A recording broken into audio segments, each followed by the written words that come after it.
Assalamualaikum warahmatullahi wabarakatuh. Berjumpa kembali saudara-saudara sekalian dengan saya Bapak Swati dalam video pembelajaran biologi OK VPBO. Nah, baiklah saudara-saudara sekalian, pada kesempatan ini kita akan berdiskusi tentang mutasi.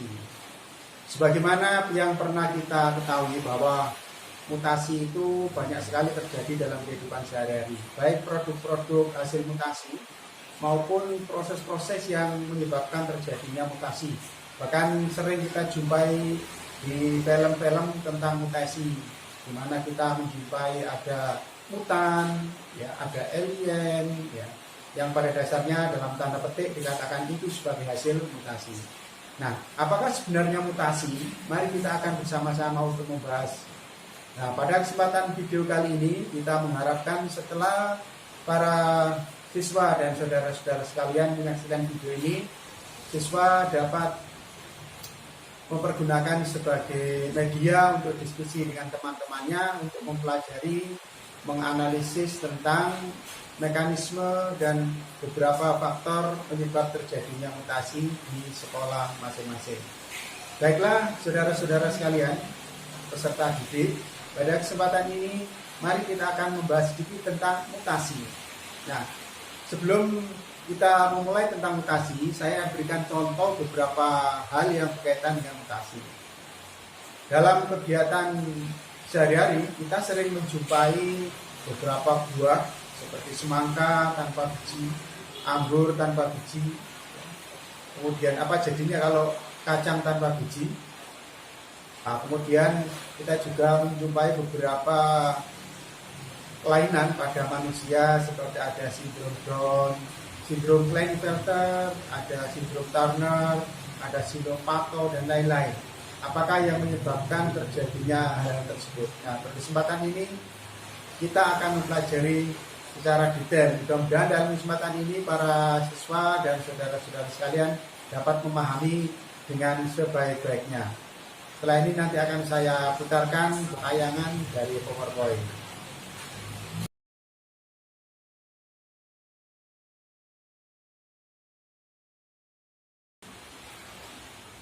Pada dasarnya mutasi itu merupakan suatu perubahan fisik yang terjadi pada bahan-bahan genetik yang berupa kromosom atau DNA, yang dapat merupakan perubahan struktur, susunan, atau juga dapat terjadi karena perubahan jumlah dari kromosom itu atau jumlah dari DNA.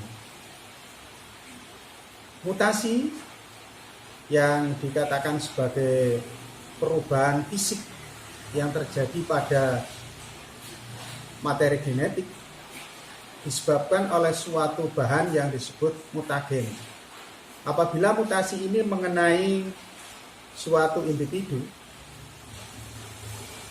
terutama terjadi pada sel kelamin, dan mutasi ini akan diturunkan, maka akan terbentuk individu baru yang telah mengalami perubahan sebagai ekspresi terhadap perubahan gen yang mengalami peristiwa mutasi tadi. Organisme yang semacam ini atau individu yang semacam ini disebut mutan. Beberapa contoh mutan yang sering kita jumpai adalah adanya semangka tanpa biji. Terus tadi yang saya sebutkan yaitu ada anggur tanpa biji. Dan ada juga beberapa mutasi yang terjadi pada makhluk hidup baik hewan maupun tumbuhan yang menyebabkan suatu kelainan. Nah, kelainan di sini adalah kelainan yang merupakan proses perubahan dari materi genetiknya. Nah, kelainan ini selanjutnya akan diwariskan apabila terjadinya pada sel kelamin. Tetapi kelainan ini terjadi pada sel tubuh atau proses mutasi yang mengenai sel somatik, nah kelainan ini tidak diwariskan. Biasanya sering kita kenal dengan istilah mutasi somatik. Nah, mutasi somatik ini beberapa contoh dalam kehidupan sehari-hari. Contohnya adalah proses perubahan warna kulit karena terpapar cahaya matahari, kemudian timbulnya bercak-bercak pada kulit karena paparan sinar matahari, timbul kanker, tumor. Kedua penyakit yang saya sebutkan tadi, yaitu tumor dan kanker, ini tidak diwariskan kepada keturunannya. Kenapa tidak diwariskan? Karena tidak terjadi pada sel kelamin. Macam-macam mutasi kita bisa membedakan berdasarkan jenis selnya. Ada mutasi somatik dan ada mutasi germinal. Nah, mutasi somatik ini terjadi pada sel tubuh. Biasanya mutasi somatik ini tidak diwariskan. Contoh adalah kanker, tumor. Orang yang menderita tumor dan kanker ini tidak akan mewariskan kepada keturunannya. Beberapa penyebab terjadinya tumor itu bisa juga disebabkan karena adanya virus, karena pada dasarnya virus ini juga bisa mengakibatkan proses perubahan materi genetik karena ukuran virus sangat kecil, bahkan hampir menyamai dengan ukuran materi genetik itu sendiri. Selain itu juga ada beberapa bahan lainnya yang bisa menyebabkan mutasi somatik, antara lain adalah sinar ultraviolet dari matahari, yaitu ada UVA, ada UVB. Kemudian ada juga mengenai beberapa unsur radioaktif yang sering terpapar kepada tubuh manusia, terutama para pekerja yang berada di reaktor nuklir dan lain-lain. Yang kedua ada mutasi germinal. Nah, mutasi germinal inilah yang menyebabkan terjadinya pewarisan, di mana pewarisan ini nanti akan mengalami suatu kelainan sesuai dengan pada bagian mana germinal itu mengalami mutasi. Nah, sering juga disebut sebagai mutasi kelamin. Nah, mutasi kelamin ini tentunya diawali dari proses di dalam peristiwa baik spermatogenesis, oogenesis atau gametogenesis selama individu itu hidup. Selanjutnya, mutasi germinal ini akan mewariskan suatu keturunan yang mengalami perubahan. Baik perubahan itu nanti menguntungkan atau juga perubahan yang merugikan. Berdasarkan cara terjadinya, mutasi itu juga dibedakan menjadi dua, yaitu ada mutasi alami dan juga mutasi buatan. Nah, mutasi alami itu apa? Mutasi alam adalah mutasi yang terjadi karena faktor alam. Nah, mutasi alam ini disebabkan karena radiasi matahari, karena sinar kosmis dari luar angkasa, atau dari unsur-unsur yang ada di alam yang secara tidak sengaja mengenai tubuh makhluk hidup, baik hewan, tumbuhan maupun manusia. Nah, beberapa hari ini kita sedang disibukkan dengan virus corona, di mana virus corona ini menyebabkan penyakit COVID-19. Nah, menurut para ahli bahwa virus ini merupakan hasil mutasi dari virus sebelumnya, yaitu merupakan jenis virus SARS dan virus-virus sejenis sebelumnya.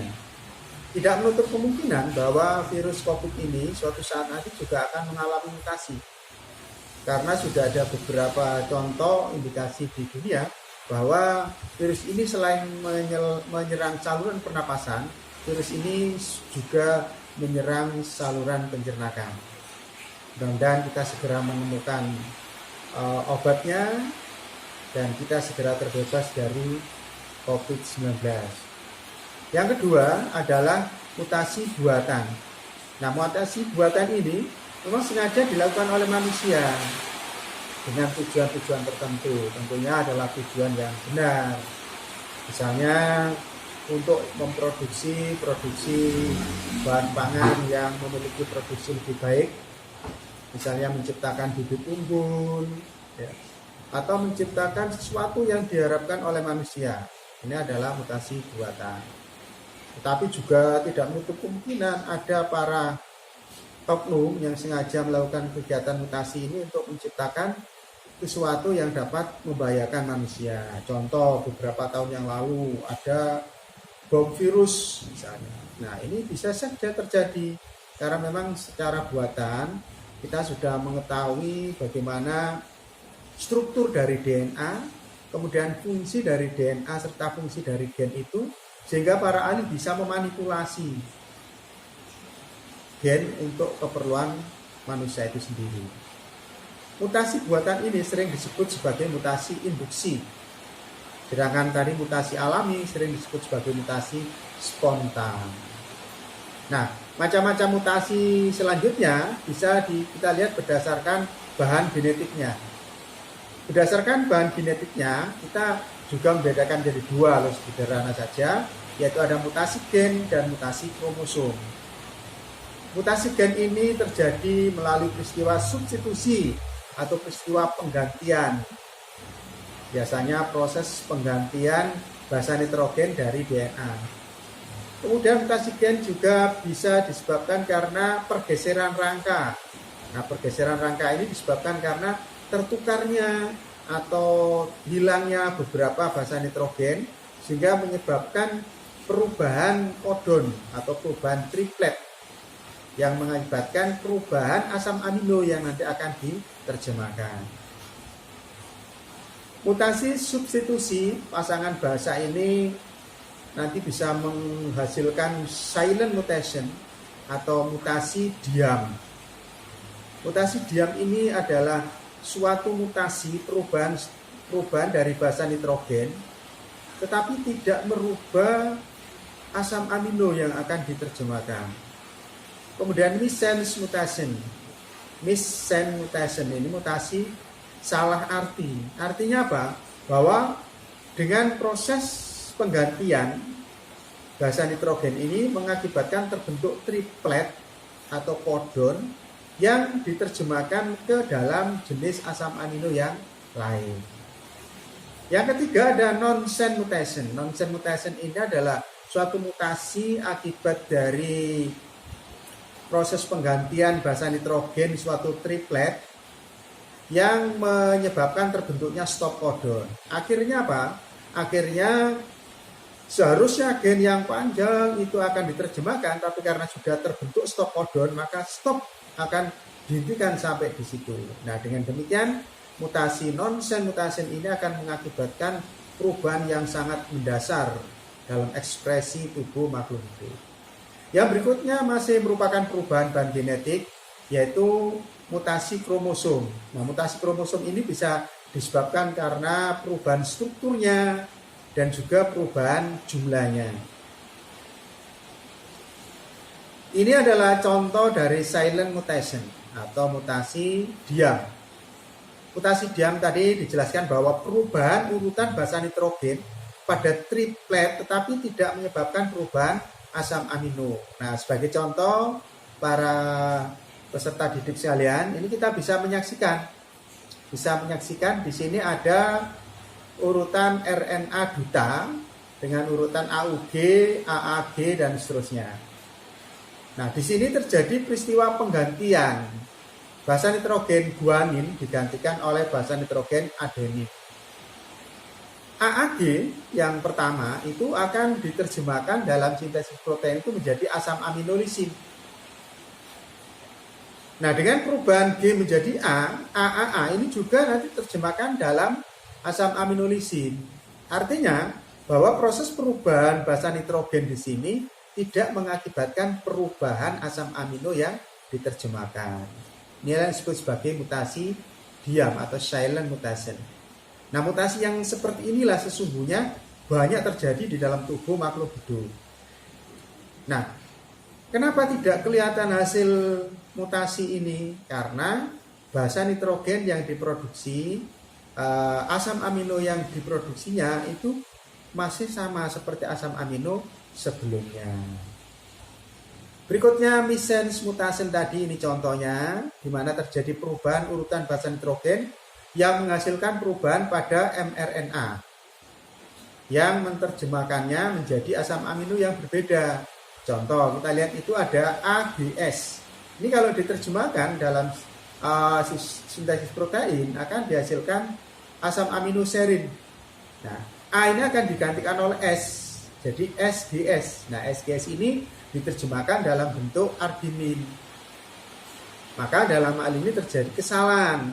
Nah, kesalahan urutan asam amino dalam gen, maka nanti akan terjadi kesalahan dalam proses ekspresinya menyusun tubuh makhluk hidup. Yang berikutnya ada nonsense mutation tadi, mutasi yang menggantikan kodon suatu asam amino dengan suatu kodon yang menghasilkan stop. Nah, ini sangat berbahaya, terutama kalau terjadi itu pada bagian depan. Sebagai contoh di sini ada AAG, ya, ada AAG ini diterjemahkan dalam bentuk asam amino lisin.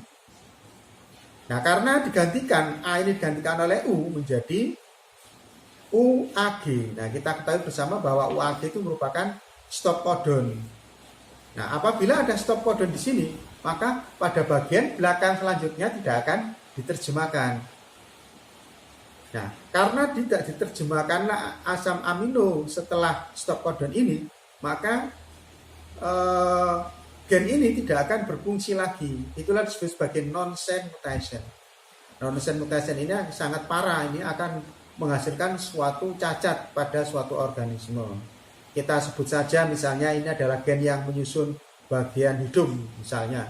Dengan berubahnya kodon AAG menjadi UAG yang mengakibatkan stop kodon, maka kodon-kodon selanjutnya itu tidak akan diterjemahkan.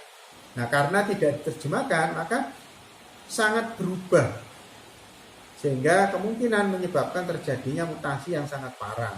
Jadi kalau dikatakan ini yang pertama adalah suatu gen yang mengendalikan ekspresi hidung, maka bisa jadi tidak ada hidungnya atau lubang hidungnya tidak ada.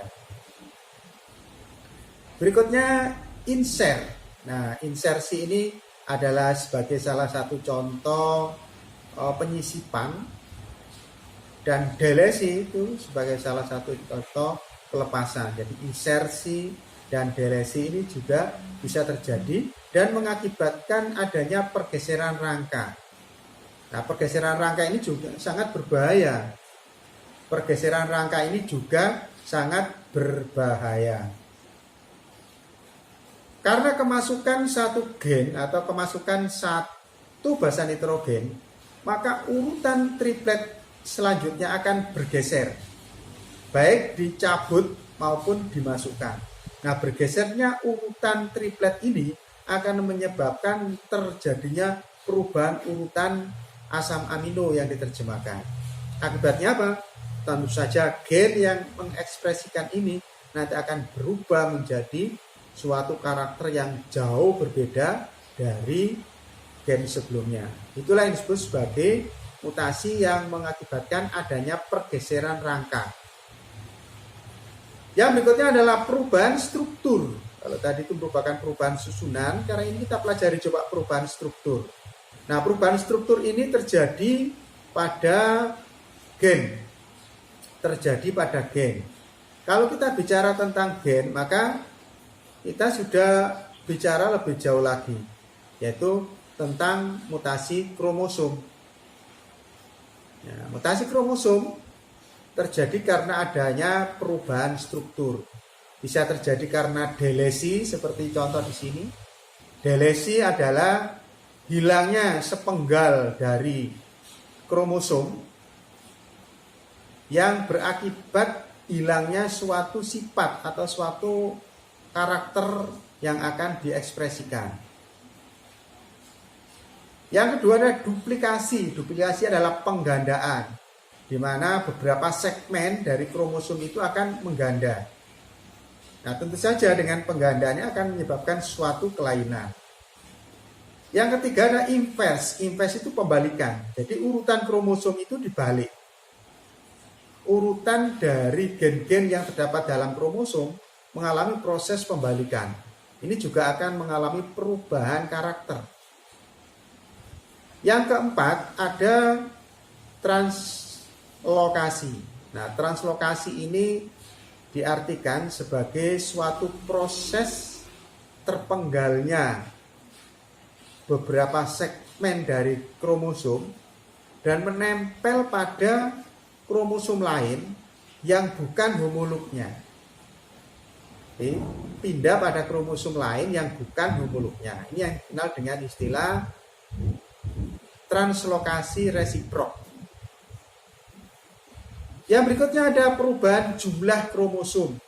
Nah, perubahan jumlah kromosom ini pada dasarnya dikelompokkan dari dua, yaitu ada euploidi dan aneuploidi. Euploidi adalah perubahan jumlah seperangkat genom. Seperangkat. Misalnya kalau manusia itu 2N sama dengan 46. Jadi perubahan jumlah seperangkat genomnya atau seluruh set dalam kromosom itu, sehingga jumlahnya merupakan kelipatannya. Jadi kalau pada manusia ada 23, 46, 69 dan seterusnya. Di mana perubahan-perubahan itu bisa kita contohkan sebagai berikut. Ada monoploid. Ya, ini monoploid. Monoploid itu berarti N atau dikenal dengan haploid. Nah, ini juga bisa juga terjadi pada makhluk hidup. Yang kedua ada triploid. Triploid itu memiliki 3 set. Kalau pada manusia tadi berarti ada 3 kali 23, itu ada 69. Ada polyploid, ini memiliki lebih dari 2 set kromosom. Nah, biasanya kalau jumlah kromosomnya itu ganjil, ya, kalau ganjil itu bersifat steril.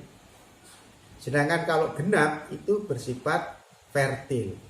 Tapi ada juga yang bersifat genap yang lebih dari 2 itu justru akan mengalami letal. Contoh pada manusia dan mamalia. Yang berikutnya masih perubahan jumlah kromosom. Yang berikutnya adalah aneuploidi. Aneuploidi ini sering dikenal dengan istilah somi. Ada monosomi, disomi, trisomi, dan lain-lain.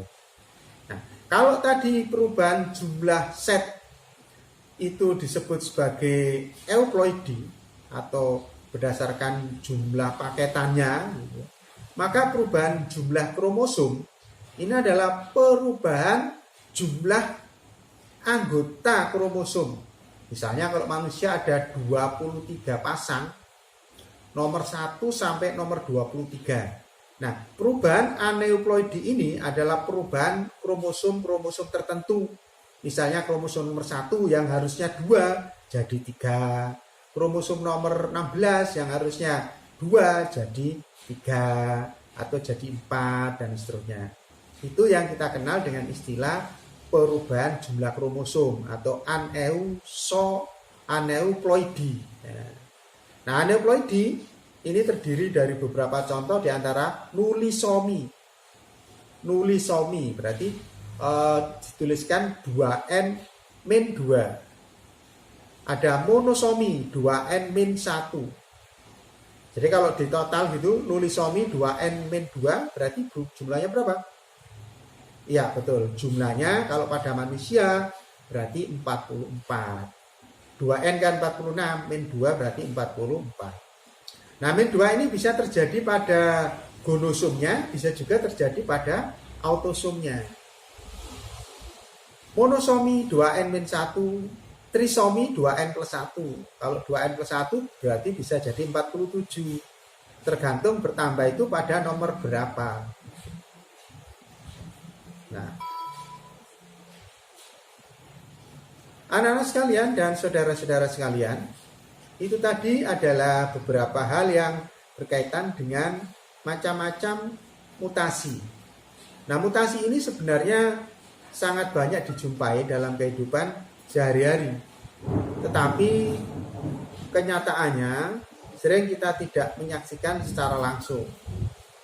Nah, tentu saja karena kita tidak mengikuti secara detail proses-proses yang dilakukan oleh para ahli, terutama dalam proses mutasi buatan.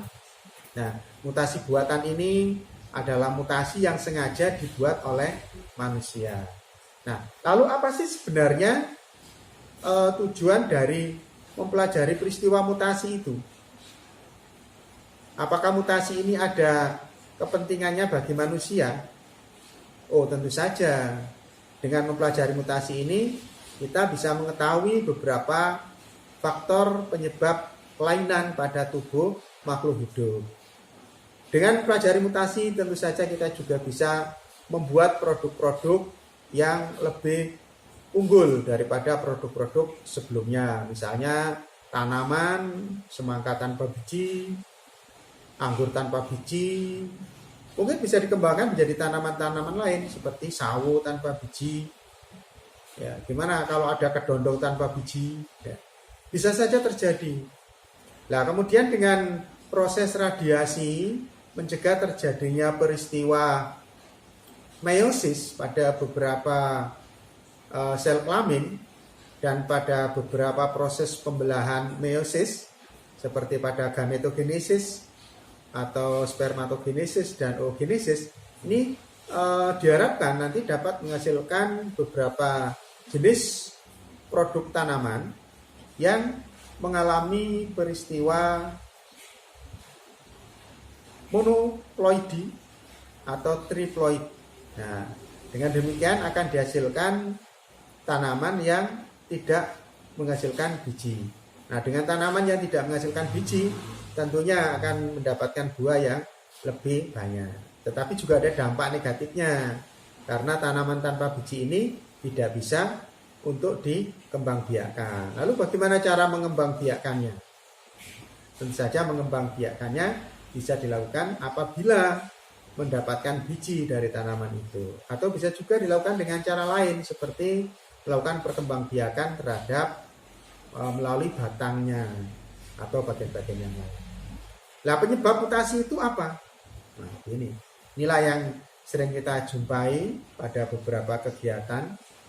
Penyebab mutasi yang sering kita kenal dengan istilah mutagen itu bisa berupa analog basa, bisa juga berupa bahan-bahan kimia pengubah struktur dan komponen dari pasangan basa, dan bisa juga disebabkan oleh agen perubah struktur dari DNA.